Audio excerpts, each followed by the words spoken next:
అందరికీ నమస్కారం. వైఎస్ఆర్సీపీ ఎమ్మెల్యే జగన్మోహన్ రెడ్డి గారు, పార్టీ అధ్యక్షుడు, రేపు 28వ తారీఖున వారి పార్టీ కార్యకర్తలందరూ ఆంధ్రప్రదేశ్ రాష్ట్రంలో ఉన్న దేవాలయాలన్నింటిలోనూ పూజలు చేయాలని, తిరుపతిలో జరిగినటువంటి అపచారానికి ప్రాయశ్చిత్తం చేసుకోవాలని ఏదో పిలుపునిచ్చినట్టు, ఆయన కూడా తిరుపతి వెళ్ళే ప్రయత్నం చేస్తున్నట్టుగా వింటున్నాం. జగన్మోహన్ రెడ్డి గారు ఆయన మారలేదు, ఆయన ఆలోచనలు మారలేదు, ఆలోచనలు మానలేదు కూడా. జగన్మోహన్ రెడ్డి గారికి ఇదొక పొలిటికల్ ఈవెంట్, ఈ రాష్ట్ర ప్రజానీకానికి ఇదొక సెంటిమెంట్.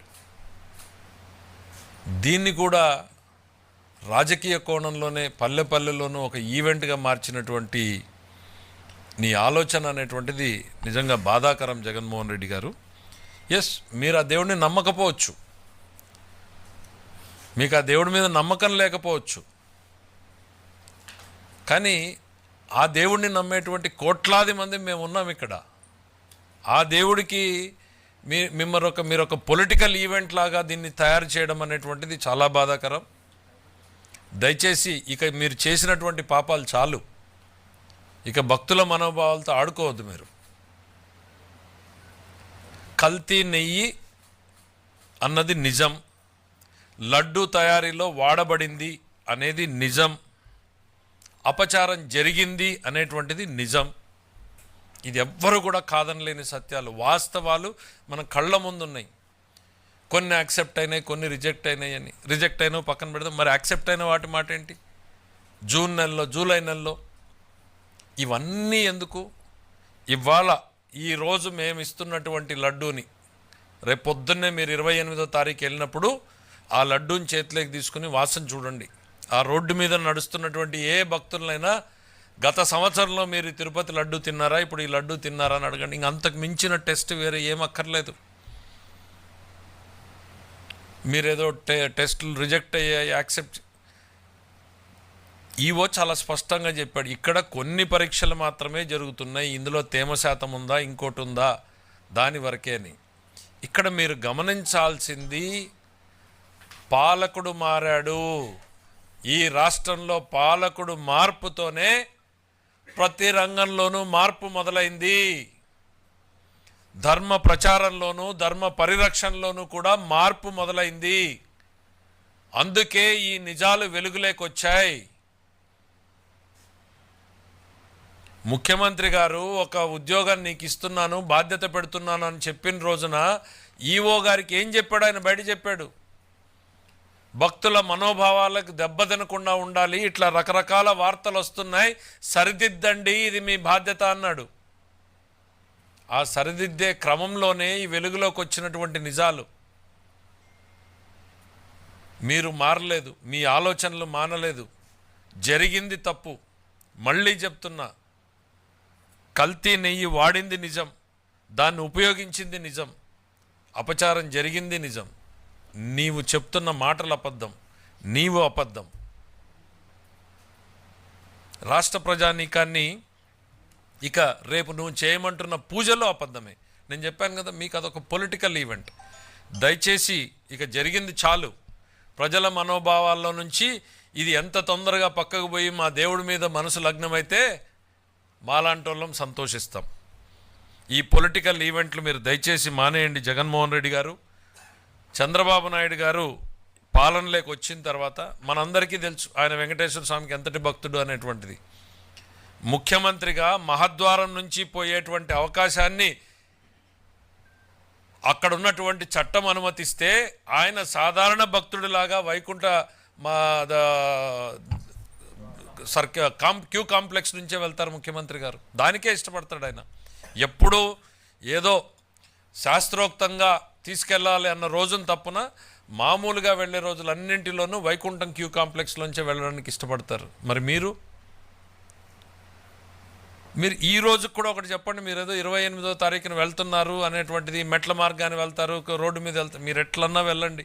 మెట్ల మీద వెళ్తే కిందనే సంతకం పెట్టండి, ఈ దేవుడి మీద నాకు నమ్మకం ఉంది, అందుకే నేను దేవుడి దర్శనానికి వెళ్తున్నాను అనేటువంటి నిబంధన ఏదైతే ఉందో దాన్ని మీరు సంతకం పెట్టి వెళ్ళండి జగన్మోహన్ రెడ్డి గారు. అన్యమతస్థులు తిరుపతి వెంకటేశ్వర స్వామిని దర్శనం చేసుకోవాలి అనుకుంటే 17వ కంపార్ట్మెంట్లో ఒక రిజిస్టర్ ఉంటుంది. ఆ రిజిస్టర్లోకి వెళ్ళి సంతకం పెట్టండి. ఈ దేవుణ్ణి మీద నమ్మకం ఉంది, నేను ఈ దేవుణ్ణి దర్శించుకోదలుచుకున్నాను అనేటువంటిది సంతకం పెట్టి మీ చిత్తశుద్ధిని, కనీసం ఆ చట్టాన్నైనా అమలు చేయండి. మీరు ముఖ్యమంత్రిగా ఉన్నప్పుడు ఆ చట్టాన్ని తుంగలో దొక్కారు. స్వామివారికి పట్టు వస్త్రాలు ఇవ్వాలి అని అంటే సతీ సమేతంగా వెళ్ళాల్సిన మీరు ఒక్కరిగానే వెళ్ళారు. సంతకం పెట్టి వెళ్ళాల్సిన మీరు ముఖ్యమంత్రిగా మీరే ధిక్కరించారు. పైగా మీరేం చెప్తారు, ముఖ్యమంత్రి కమిటీ మాత్రమే వేస్తాడు, అదొక స్వతంత్ర సంస్థ అని. మరి ప్రభుత్వంలో చేపట్టిన రివర్స్ టెండరు ఆ స్వతంత్ర సంస్థ ఎందుకు చేపట్టింది రివర్స్ టెండర్ జగన్మోహన్ రెడ్డి గారు? మీరు ఒత్తిడి చేయబట్టి కదా. 250 కోట్లు మినిమం టర్న్ ఓవర్ ఉండాలి అని అంటే దాన్ని 150 కోట్లకు తగ్గించింది మీ ఒత్తిడితో కాదా? తప్పుల మీద తప్పులు చేసి, చేయరాని తప్పులు చేసి, ఘోరమైనటువంటి చేసి మళ్ళీ దాన్ని కప్పిపుచ్చుకునేటువంటి ప్రయత్నం చేయడం, ఎదురుదాడి చేయడం అనేటువంటిది ఎంతో బాధాకరం. వాళ్ళ పరిస్థితి ఏంటి? మీరు గుళ్ళు తిరుగుతున్నారు, చేయమని ఏదో పిలుపునిచ్చారు. నేను చెప్పినట్టు మీకు అదొక పొలిటికల్ ఈవెంట్. కానీ మీరు చేసిన తప్పుకి ఈరోజు భక్తులు ప్రాయశ్చిత్తం చేసుకుంటున్నారు. వాళ్ళ జీవితంలో కలలో కూడా ఊహించినటువంటి నిజాలు ఇవన్నీ కూడా, ఊహించినటువంటి పరిణామాలని వాళ్ళు కోలుకోలేకుండా ఉన్నారు. అట్లాంటివి చేసి మీరు మళ్ళా ఒక ఈవెంట్, పొలిటికల్ ఈవెంట్ని తయారు చేసుకుంటున్నారు. దయచేసి ప్రజల మనోభావాలతో ఆడుకున్నది చాలు. ఇక ఈ రకమైనటువంటి ఆలోచనలు మీరు మానమంటున్నారు. నేను చెప్పాను, ఆయన మారలేదు, ఆయన ఆలోచనలు మారలేదు అనేటువంటిది. మన పెద్దలు చెప్పారు, చిత్తశుద్ధి లేని శివ పూజలేలా, ఆత్మశుద్ధి లేని ఆచారమేలా అని. ఇంకా 1000 ఎలకలు తిన్న పిల్లి కాశయాత్రకు పోయినట్టు. ఇవన్నీ ఊరికే రాలేదు. బహుశా ఇవన్నీ వింటూ ఉంటే ఇవన్నీ జరుగుతున్నవి, జరగబోయేటువంటివి చూసే మన పెద్దలు పెట్టారేమో అనిపిస్తుంది. మీ విషయంలో అది కరెక్ట్గా సూట్ అవుతున్నాయి రెండు కూడా.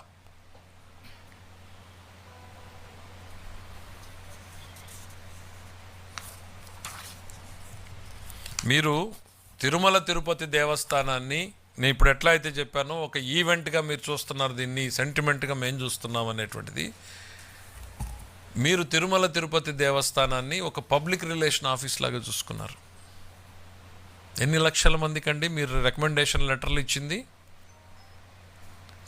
ఊహించుకోగలరా ఎవరన్నా? మేము ఏదైనా మా నియోజకవర్గంలో వాళ్ళు అడిగితే 5 మందిని 6 మందిని, వారానికి ఒక 20 మందిని చూపించగలిగితే లక్షల మందిని మీరు సంతకాలు పెట్టి పంపించారు. మీరు మీకు కావాలనుకున్నటువంటి వాళ్ళందరూ కూడా ఒక బిజినెస్ సెంటర్ కింద డెవలప్ చేసేటువంటి ప్రయత్నం చేశారు.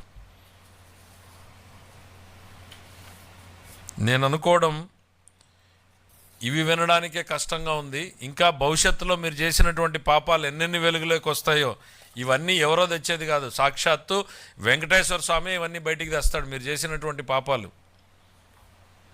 ఆలస్యం అవుతుంది కానీ శిక్ష నుంచి మీరు ఎవరు కూడా తప్పించుకోలేరు.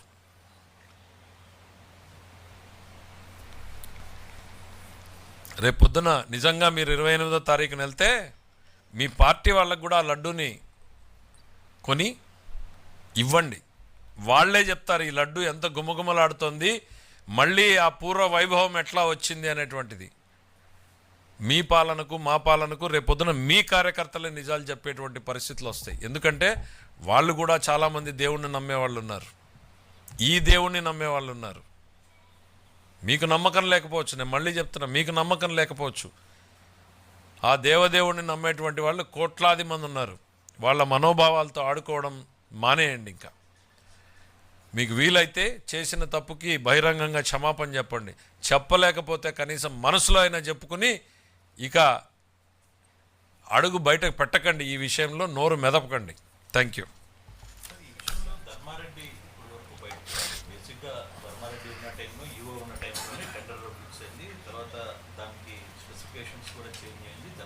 కరెక్ట్. ధర్మారెడ్డి బయటికి రాలేదు, ఆ ప్రయత్నం ఎందుకు జరగట్లేదు? అంటే కొన్ని మినిట్స్లో రికార్డ్ అయినాయో లేదో తెలీదు.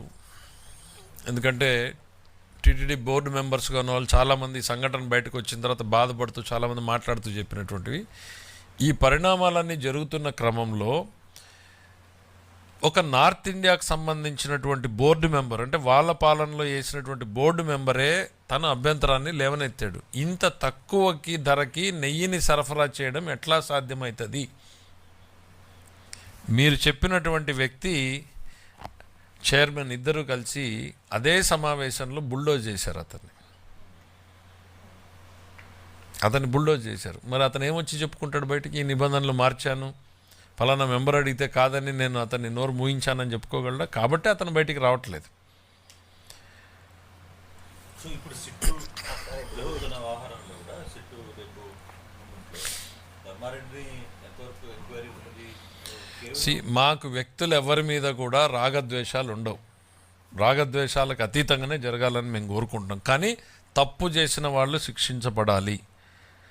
ఒకవైపు మాకు ధర్మం మీద నమ్మకం ఉండి దేవదేవుడి మీద నమ్మకం ఉన్న విషయాన్ని కొంచెంసేపు అక్కడ చాలామంది చెప్తారు తిరుపతిలో, మీరు తిరుపతిలో నువ్వు చేసావు, నీకే పర్టికులర్గా తెలిసి ఉంటుంది స్వామివారికి అన్యాయం చేసిన వాళ్ళ పరిస్థితి ఎట్లుంటుంది అని. అంటే అన్నీ ఉంటాయి అక్కడ. స్వామిని మోసం చేసి సంపాదించుకున్న డబ్బు కూడా ఉంటుంది, కానీ అనుభవించడానికి ఆరోగ్యం ఉండదు, కాలు ఉండదు, చెయ్యి ఉండదు, తినడానికి సహకరించేటువంటి పరిస్థితి ఉండదు. అట్లా ఒక 20-30 ఎగ్జాంపుల్స్ చెప్పారు. సో ఆ దేవదేవుడు ఎప్పుడో స్వర్గంలోనో నరకంలోనో కాదు శిక్ష, ఇన్స్టెంట్ కర్మ లైఫ్లో అనేటువంటిది. చేసిన పాపాలకి ప్రతి ఒక్కరు కూడా పరిహారం చెల్లించాల్సిందే.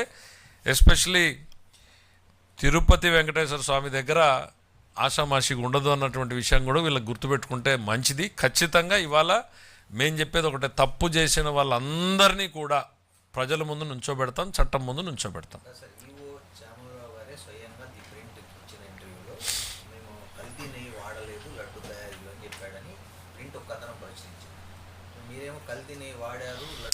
ఇక్కడ ప్రాసెస్ ఏంటంటే కాదు మీరు 2 డిఫరెంట్ టైం జోన్స్.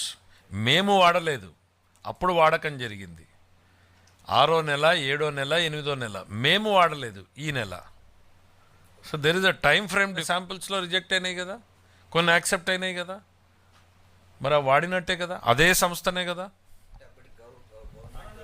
కాదు అంటే వాళ్ళు ముందు పెట్టినటువంటివి నేను చెప్తున్నది ప్రాసెస్లో కదా. ఇప్పుడు ఆ డౌట్ తోటి దాన్ని తీసి నేషనల్ ల్యాబ్స్కి పెట్టిన తర్వాత కదా మొత్తం బహిర్గతమైంది ఇదంతా కూడా. ఇప్పుడు కళ్ళ ముందు మనందరికీ తెలుస్తుంది. ఆయన ఓపెన్గా చెప్పాడు, మా దగ్గర ఉన్న ల్యాబ్లో ఇవి మాత్రమే వస్తాయి, ఇదిగో ఈ రావు అని. నేషనల్ ల్యాబ్స్కి పంపించాల్సిన అవసరం ఎందుకు వచ్చింది? ఆయనకు అనుమానం వచ్చింది కాబట్టి కదా. అనుమానాన్ని క్లారిఫై చేసుకోకుండా ఎవరు మాట్లాడలేరు కదా. సో ఆ ప్రక్రియ స్టార్ట్ చేశారు. ఇంకా ముందు ఏం జరిగాయి? ఇప్పుడు సిట్లోకి వెళ్తే అన్నీ బయటకు వస్తాయి కదా. నేను ఒక ఎగ్జాంపుల్ చెప్తా వస్తున్నా మీకు. ఇవాళ ఏంటి మీరు చూసారు అప్పుడే, మరి బహుశా నందిని ట్రక్లు వచ్చినాయంటే మరి విజువల్స్ చూపించుంటే కనీసం ప్రజలన్నా కాస్త తేరుకుంటారు. మిమ్మల్ని మీ మీడియా మిత్రులు నేను కోరుకునేది ఏంటంటే, ఆ నందిని ట్రక్కులు తిరుమలకు చేరుకున్నవి మీరు కాస్త విజువల్స్ మీ తిరుపతి వాళ్ళకి చెప్పి చూపించండి. ప్రజలకు కాస్త మళ్ళీ తిరిగి మాకేం అవసరం ఉందండి కదా నేను చెప్తున్నది. మాకేం అవసరం ఉంది? నష్టం జరిగినా కడుపులో పెట్టుకుని ముందుకు పోవాలనుకుంటాం తిరుపతి వెంకటేశ్వర స్వామి వరకు వచ్చినప్పుడు. కానీ ఇవి చేయి దాటినటువంటి విషయాలు ప్రజల ముందుకు రాకపోతే కష్టం. సో నిజాలు చెప్పాలి. నేను అన్నది, ఇంట్లో పిల్లలు తప్పు చేస్తారు, తప్పు చేస్తే మనం పోయి బహిరంగంగా కడుపులో పెట్టుకుని చేయమా? సో తిరుపతి వెంకటేశ్వర స్వామి గారి దగ్గర ఏమైనా పొరపాట్లు జరిగితే తెలియక చేశారనో చంపలేసుకుని అక్కడే క్షమాపణ చెప్పుకునో బయటకు వస్తాం. కానీ ఇది అట్లా చంపలేసుకుంటే పోయే పాపం కాదు కదా. కళ్ళ ముందు కనపడుతున్న ఇన్ని నిబంధనలు మీరు ఎందుకండి? వాళ్ళ board meeting live telecast leak అయినా ఉన్నాయి కదా, మీరు విన్నారు కదా, విన్నారు కదా. సేవల్ని రేట్లు పెంచండి. 40 రూపాయలు ఉన్న జిలేబీని 4,000 చేయమన్నది మరి ఈ పెద్ద మనిషి కదా? మీకు ఆ లైవ్ రికార్డింగ్లు మీరే కదా రిలీజ్ చేసింది. అంటే కమర్షియలైజ్ చేస్తారా? కమర్షియలైజ్ చేయడం కాదా అది స్వామిని? 150 రూపాయలు ఉన్నటువంటి రూమ్ని 2,200. అంటే ఇది మీరు నా పాత ప్రెస్ మీట్లు చూడండి. సామాన్యుడిని స్వామికి దూరం చేసేటువంటి ప్రయత్నం ఈ పాలక మండలి చేస్తోంది అని నేను చెప్పా. ఎక్కడ చెప్పానది నాకు బాగా గుర్తుంది. వెళ్తూ ఉంటే గుత్తిలో రోడ్డు మీద నిలబడి ఆ రోజు ఇన్స్టెంట్గా రియాక్ట్ అవ్వాల్సి వచ్చి అక్కడి నుంచి రిలీజ్ చేసాం మనం. ఒక ప్రణాళిక ప్రకారం జరిగినట్టుగా చేసుకుంటూ వచ్చారు ఇవన్నీ కూడా. ఇవన్నీ కమర్షియల్ యాక్టివిటీస్. తిరుపతి గురించి నాలాంటి నేను ఎంత తక్కువ మాట్లాడాలనుకుంటే అంత తక్కువ మాట్లాడాలనుకుని ఇష్టపడతాను, ఎంత గొప్పగా మాట్లాడాలనుకుంటే అంత గొప్పగా మాట్లాడాలనుకుంటాను. కానీ అన్ఫార్చునేట్లీ ఈ విషయాలన్నీ మాట్లాడాల్సి వచ్చినందుకు నేను కూడా బాధపడుతున్నా. కానీ ఇవి ఎక్కడో ఒక దగ్గర ఫుల్ స్టాప్ పెట్టాలి. ఇవాళ చంద్రబాబు నాయుడు గారు రావడం, హిందువుల మనోభావాలన్నింటినీ కూడా గౌరవించేటువంటి ప్రభుత్వం ఇక్కడ ఉండడం వల్లనే ఈరోజు ఇవన్నీ కూడా వెలుగులోకి వచ్చినాయి. అన్ని మతాలని గౌరవిస్తాం మేము. కల్తీ నెయ్యి వ్యవహారంతో సగటు భక్తుడు, దేశవ్యాప్తంగా సగటు భక్తుడు మనోభావాలు దెబ్బతిన్నాయి. సిట్టుతో సరిపోతుందా ఈ వ్యవహారం? అంటే ఫ్యూచర్ ఎట్లా అనేటువంటిది మనం ఇప్పుడు డిసైడ్ చేయలేము. ఇవాళ ప్రభుత్వం ఒక అందరితోటి ఆలోచనలు చేసిన తర్వాత తిరుమల పవిత్రతకు నష్టం కలగకుండా, భక్తుల మనోభావాలు దెబ్బతినకుండా చట్టం పరిధిలోకి వీళ్ళందరినీ తీసుకొచ్చేటువంటి ప్రయత్నం చేయడానికి సిట్ బెటరు అనేటువంటి ఆలోచన చేసి వేశారు. సరిపోతుందా లేదా అనేటువంటిది ఆ నిజాలు వెలుగులోకి వచ్చిన తర్వాత భవిష్యత్ కార్యాచరణ ప్రణాళిక ఉంటుంది. ఈ రోజుకి అది కరెక్ట్ అనేది అనిపిస్తుంది.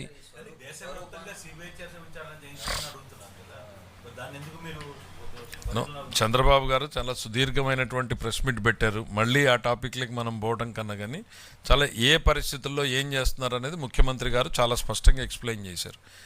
మేము కోరుకునేది ఒకటే, ప్రతిపక్ష నాయకుడిని ఇది ఒక పొలిటికల్ ఈవెంట్ చేయొద్దు, ఇది నీకు పొలిటికల్ ఈవెంట్, మాకు సెంటిమెంట్, మళ్ళీ రిపీట్ చేయదలుచుకున్నా. మీరు మారలేదు, మీ ఆలోచనలు మారలేదు, మారండి. మీ రాజకీయం మీరు ఎటన్నా చేసుకోండి. మీరు వెళ్ళేటువంటి దేవుడికి ఈ దేవుడి మీద నమ్మకం ఉంది అని సంతకం పెట్టి మరీ వెళ్ళండి అని మాత్రం నేను విజ్ఞప్తి చేస్తున్నాను.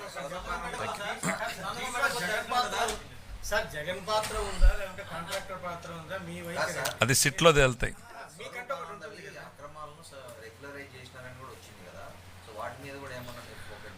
Sir let us focus on Tirumala Tirupati for the time being. And తిరుమలలోనా అంటే నేనైతే ఆ సబ్జెక్ట్ మీద అప్ టు డేట్గా లేను, వెరిఫై చేస్తాను తప్పకుండా. Thank you.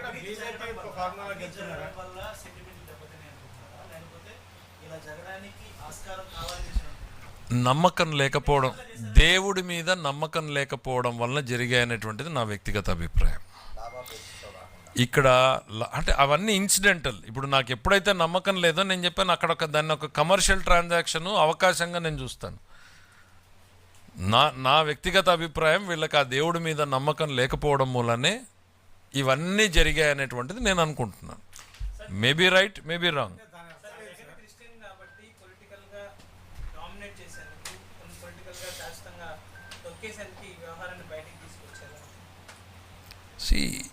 మీరు అనవసరంగా దీనికి కలర్స్ పూయాల్సినటువంటి పని లేదు. మనకి నిజాలుగానే బయటికి తీసుకొస్తున్నాం. నేను అది నా ఓపెనింగ్ డైలాగ్ జరిగింది అనేది నిజం, దాన్ని రెక్టిఫై చేసింది మేము నిజం, ఇవాళ జరగడం లేదు అనేటువంటిది నిజం. సో అంత గొప్ప వాళ్ళ గురించి నా దగ్గర చెప్పొద్దు నాయన.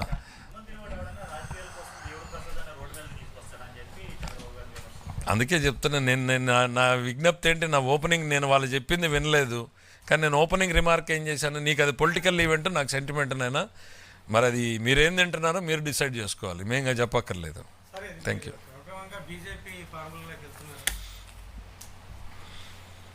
దేవుడి మీద నమ్మకం ఉండి ధర్మ పరిరక్షణ కోసం పనిచేసేటువంటి ప్రభుత్వం, అన్ని ధర్మాలని సమానంగా చూసేటువంటి ప్రభుత్వం. బాబు గారు ఎప్పుడు కూడా చెప్తారు, every religion should be respected according to their principles అనేది. మా ప్రభుత్వం అదే పాటిస్తుంది, మేము అదే కోరుకుంటున్నాం కూడా. హిందువులు గౌరవించుకోవాలి, హిందూ సంస్థల్ని హిందువులు నడుపుకోవాలి, ముస్లిమ్స్ నడపాలి, ఆ సంస్థల్ని వాళ్ళు నడపాలి, క్రిస్టియన్స్ నడపాలి. ఇక్కడ ఏం జరిగింది కళ్ళ ముందు మీరు అందరూ కూడా చూశారు. ఎవరి మనోభావాల ప్రకారం ప్రజలు రిలీజన్ అనేది వ్యక్తిగతంగా నడుచుకునేటువంటిది, ఆ స్వేచ్ఛ రాజ్యాంగం కల్పించింది. దాంట్లోకి ప్రభుత్వ జోక్యం ఉండకూడదు. Thank you.